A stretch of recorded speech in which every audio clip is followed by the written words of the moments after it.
Subscribe कीजिए GS news channel को और बेल आइकन को दबाइए लेटेस्ट वीडियो सबसे पहले देखने के लिए।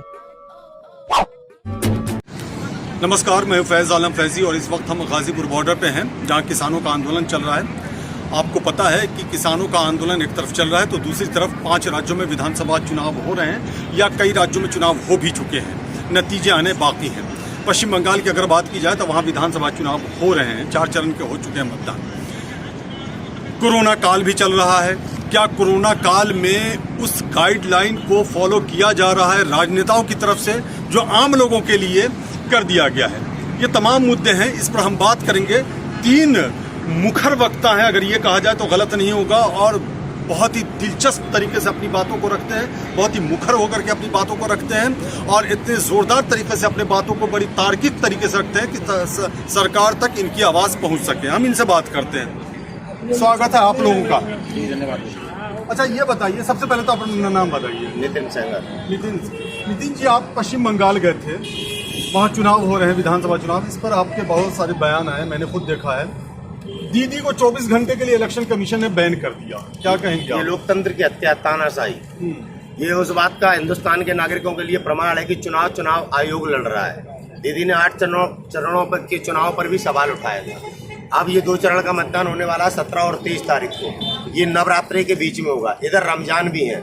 अभी नवरात्रि और रमजान को लेकर किस प्रकार की भारतीय जनता पार्टी गंदी राजनीति करेगी, ये भी आपको एडवांस में देखने को मिलेगा। तो ये बड़ा चिंता का विषय है कि चुनाव आयोग जिस तरह से अपनी निष्पक्षता को खो रहा है, अपने विश्वास को खो रहा है, ये लोकतंत्र की हत्या है। इस पे तमाम देश के जिम्मेदार सिस्टम में बैठे लोगों को, न्यायपालिका को भी इसमें गंभीरता से हस्तक्षेप करना चाहिए, क्योंकि ये वोट का सवाल है। कभी बीजेपी की गाड़ी में वोट मिलता है, विपक्ष की बात को नहीं सुना जा रहा, जो कि मतलब आज सरकार की, ममता बनर्जी की बात को नहीं सुना जा रहा। उन्हें पोलिंग बूथ में बंद कर दिया गया था नंदीग्राम की सीट पर जब चुनाव था, 1.5 घंटे तक बंद रखा और उन्हें गुमराह रखा कि बाहर हिंसा हो रही है, और ममता बनर्जी को किस प्रकार से दबाव में लिया जा रहा है। प्रचार ना कर सके। नरेंद्र मोदी देश के प्रधानमंत्री हैं, वो राज्य में जाके किस प्रकार से चुनाव लड़ रहे हैं। गृह मंत्री डटा हुआ है, पूरी भाजपा डटी हुई है, चुनाव आयोग भी जिता रहा है। वो सीआरपीएफ के जवान हमारे पोलिंग टीएमसी के कार्यकर्ताओं पर गोली चलाते हैं, मारते हैं मतदान करते जाते समय। ये क्या है? बंगाल की जनता को प्रेशर में लिया जा रहा है, गरीब को, किसान को डराया जा रहा है। ऐसे ही इन्होंने दिल्ली में जब चुनाव हारे थे तो बाद में दंगे कराए, लोगों को डराया। जैसे आज वही चीज बंगाल में लाइव में इस्तेमाल किया जा रहा है, गोली मार दी जा रही है, कुछ कर दिया जा रहा है केवल टीएमसी के कार्यकर्ताओं पे। मंच पे खड़े होकर आदित्यनाथ योगी धमकी देते हैं कि 2 मई के बाद टीएमसी के गुंडे। कौन है गुंडा टीएमसी में? कौन है गुंडा? यानी कि टीएमसी के मतदाता, वो देख लेंगे हम। ये चुनाव आयोग को दिखाई नहीं देता कि किस प्रकार की गंभीरता, धमकी भरी 506 का मुकदमा लगना चाहिए इन पे। आदित्यनाथ योगी पे इस प्रकार की धमकी दे रहे हैं, आपकी 2 मई को सरकार चली जाएगी तो हम गुंडों को मारेंगे, रहने नहीं देंगे। इनका चरित्र आप देखिए, मुन्ना बजरंगी को जेल में मरवा दिया योगी जी ने। कभी गाड़ी पलटवा देते हैं विकास दुबे की, अभी अंसारी जी को लाके कैसी राजनीति की गाड़ी पलट जाएगी। क्या है?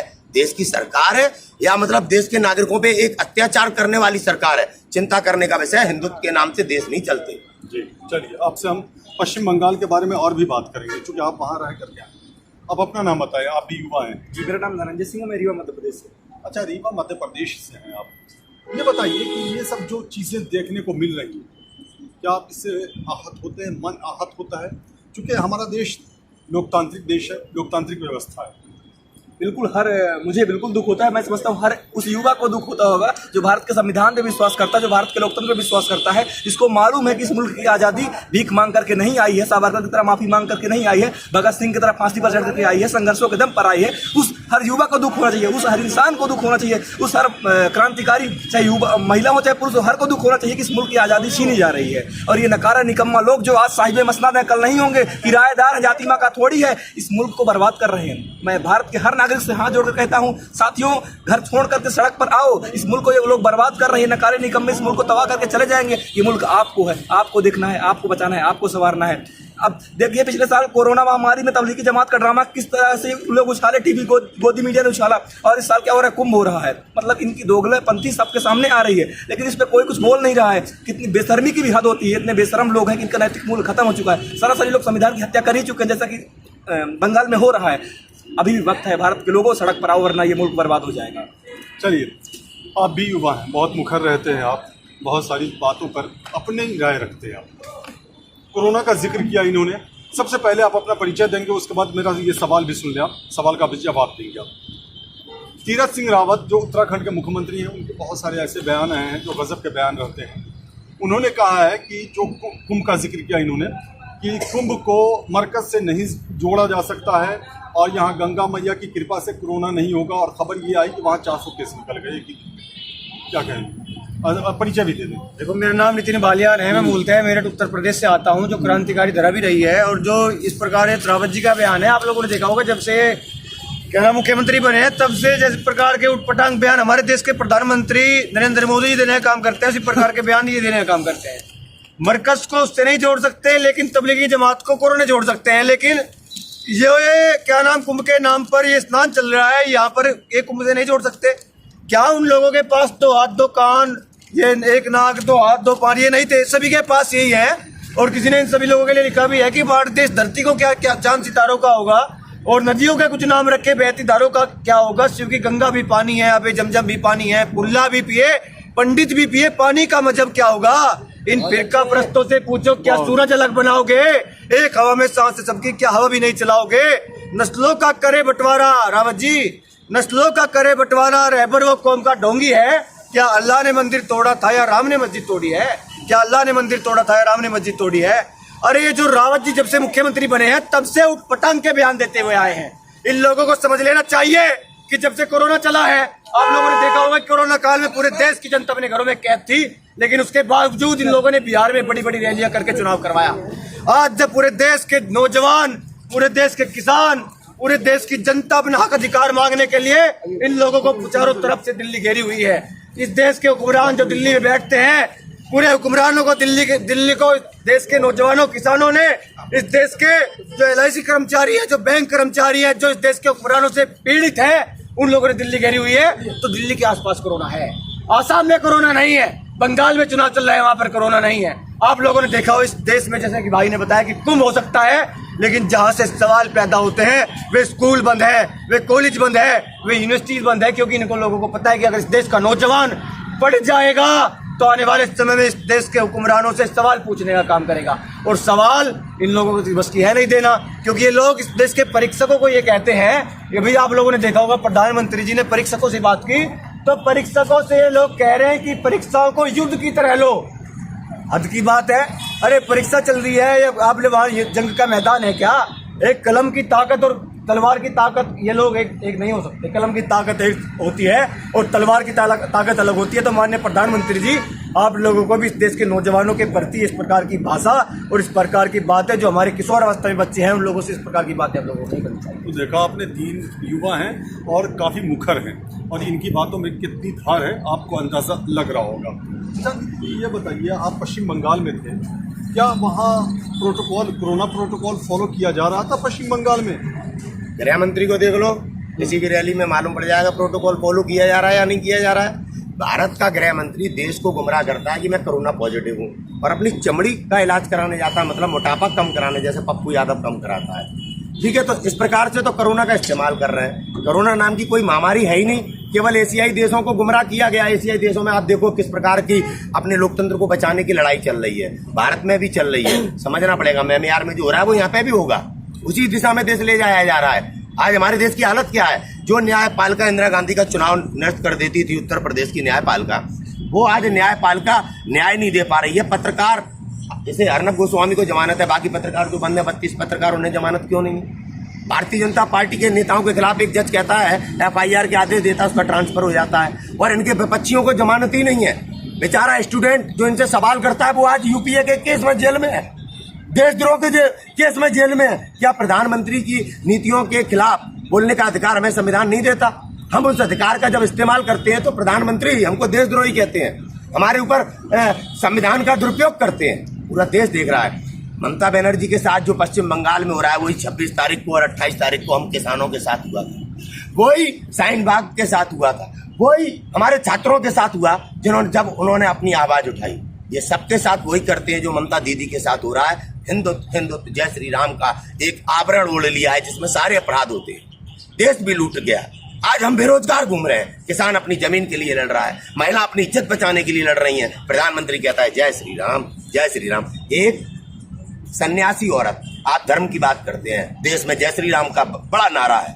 एक औरत जो चप्पल पहनती है, सिंपल धारा में रहती है, अपने बाप के मकान में रहती है, सन्यासी जीवन जी रही है, चरित्र है ममता बनर्जी का। दीदी, ओ दीदी, किसी भी हिंदू परिवार में अपनी बहन को, दीदी को ऐसे कोई भैया नहीं बुलाता हो।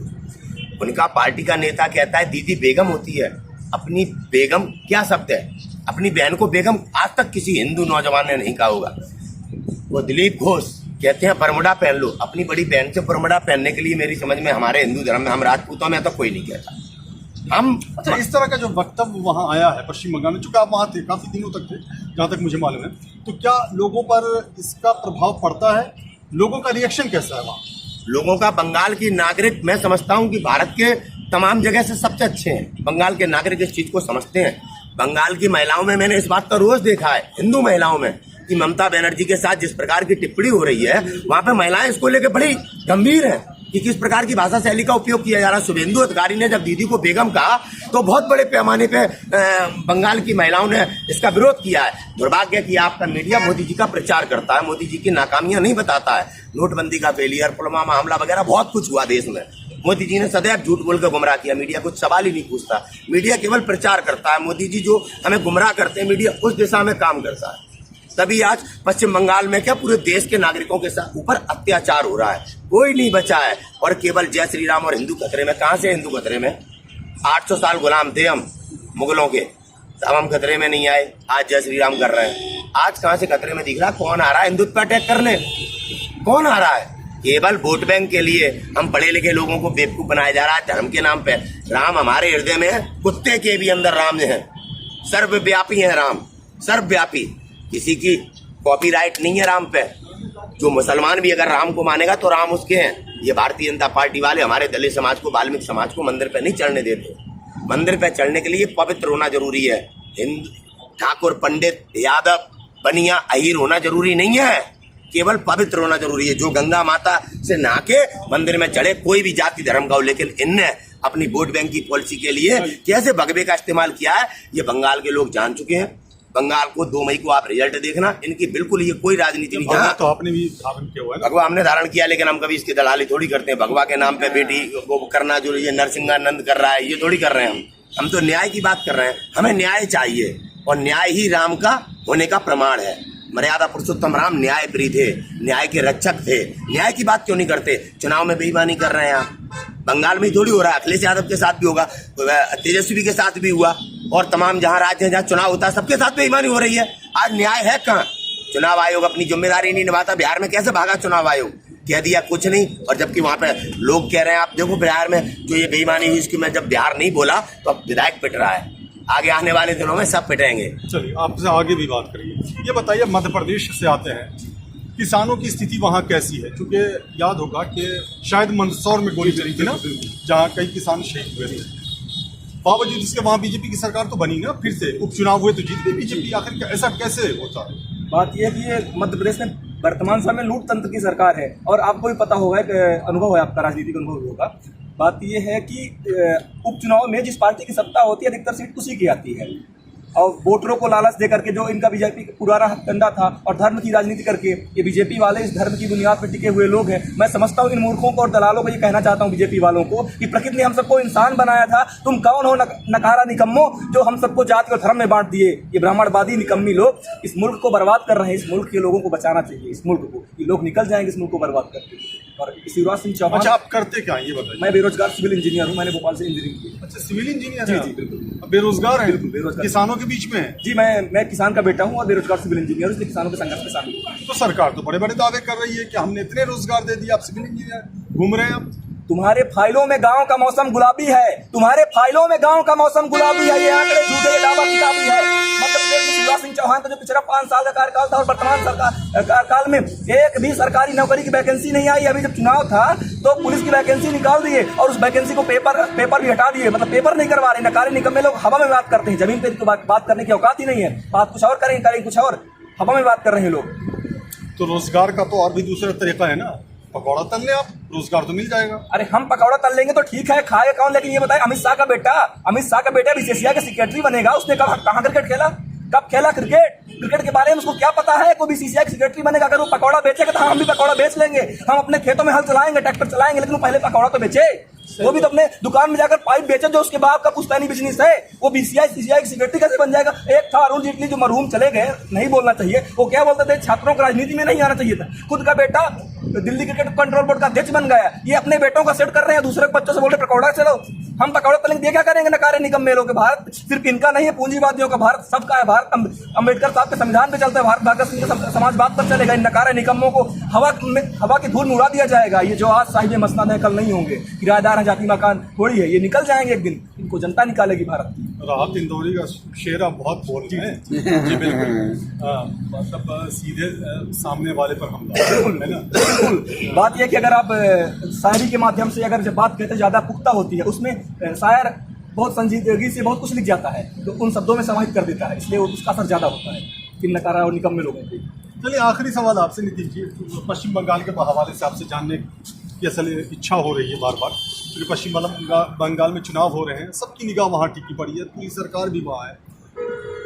क्या लग रहा है पश्चिम बंगाल में? आप तो बहुत करीब से देख करके आए हैं। चुनाव आयोग जिस प्रकार से वहाँ पे भारतीय जनता पार्टी के एक तरफा चुनाव आयोग लड़ रहा है, उस हिसाब से 30 या 35 सीटें बस, इससे ज्यादा नहीं दे किसको? भारतीय जनता पार्टी को। ममता बनर्जी सरकार बना रही है। दूसरा रूप ये है, क्योंकि जैसे सट्टे में आईपीएल का सट्टा चल रहा है, ऐसी नंदीग्राम की सीट शुभेंदु अधिकारी और ममता बनर्जी का सट्टा चल रहा है, सट्टा हो रहा है इस पर बड़े पैमाने पर। उस आधार पर जैसे राहुल गांधी को चुनाव हरा दिया गया ईवीएम की मदद से, वैसे ईवीएम की मदद से ममता दीदी को चुनाव हरा सकते हैं, बस एक बड़ा झटका।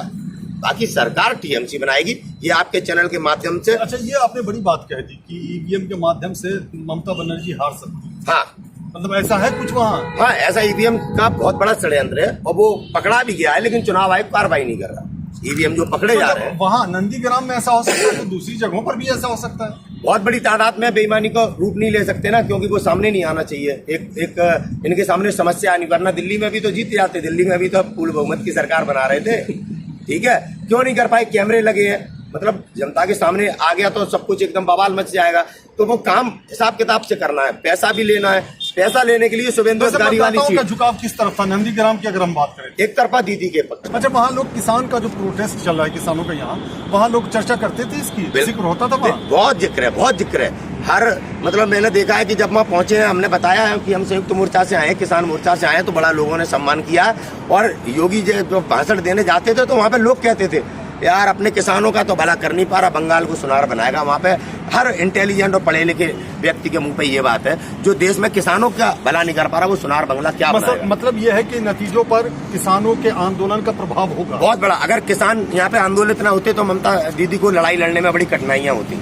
किसानों के इस संघर्ष में राकेश टिकैत जी के वहाँ के दौरे ने ममता बनर्जी को बहुत शक्ति दी है। और जो हिंदू है, राकेश टिकैत तो बीजेपी के खिलाफ गए थे ना, ममता बनर्जी के सपोर्ट में तो गए ही। बीजेपी के खिलाफ गए, लेकिन लड़ाई वहाँ पे बंगाल में दीदी लड़ रही है। अब जब बीजेपी के खिलाफ में गए तो आदमी जाएगा कहाँ? आदमी वहाँ जाएगा जहाँ उनके वोट से जीत हो।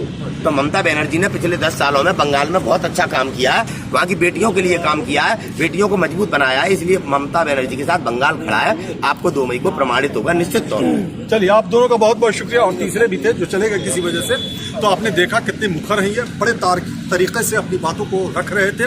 दिलचस्प बात है कि एक जो ये हैं, इन्होंने पगड़ी बांध रखी है, सिविल इंजीनियर हैं और बेरोजगार हैं, इनका कहना है। दूसरे जो ये नितिन जी हैं, हालांकि भगवा का जिक्र इन्होंने किया था, खुद भगवा पहना हुआ है, लेकिन इनका स्पष्ट कहना है, चूंकि पश्चिम बंगाल में इन्होंने अच्छा खासा वक्त गुजारा अभी इलेक्शन के दौरान संयुक्त किसान मोर्चा की तरफ से, इनका कहना है कि वहाँ ममता बनर्जी की एक तरफा सरकार बन रही है। दिलचस्प बात इन्होंने ये भी कही कि अगर ईवीएम के माध्यम से नतीजा आए तो 30 से 35 सीटें बीजेपी को मिलेगी, और अगर ईवीएम के माध्यम से ना आए तो कितनी सीटें मिलेंगी? मुश्किल से 9 या 10।